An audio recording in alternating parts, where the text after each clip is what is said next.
scoring and outcomes are reliable to feed back to the robots to rebuild or expand the model functionality? Approximate percentage would be helpful. There, I'll take this.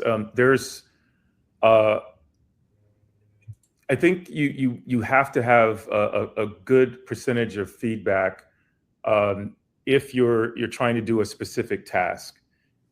If you know for sure that your robot has to do this particular task, I would try to audit its success on a regular basis.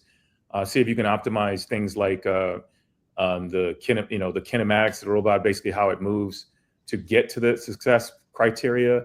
And sometimes there's a method that the robot uses that are better than others, and so you should feed that data back into the training corpus as much as possible. So so giving the feedback is quite important if you don't have a generalist. If you have a generalist, then sometimes feedback is bad because you then overfit what the robot has done to your new version of the model or the checkpoint of the model. And so it's a little bit of a double-edged sword. You want to get really, really specific to help the robot really perform in very niche use cases.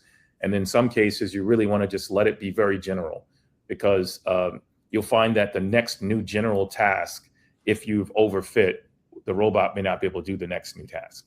So a lot of times I'll want the robot to look human when it's doing things. Like we have a 7 DOF arm, which 7 degrees of freedom arm. And sometimes it makes the robot look really like it's doing, what do they call it? Pop locking, or like it's contortionist. And I don't want it to do that. I want it to look very human, because you have, seniors are looking at these things, and I don't want it to look like a spider, crazy thing. So I'll force the robot to look like a human. And then I find that on a next task or a new task, it doesn't have a solve to how to get to that position that it needs to, because I've already said, no, you can't do that. So, so sometimes the human score is good. And then sometimes you'll find that in scoring, when you run your tests later on, that you've now failed some tests that you used to pass.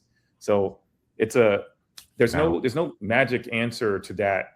But definitely the human eye scoring, tuning based on what you're trying to accomplish, I think is very important.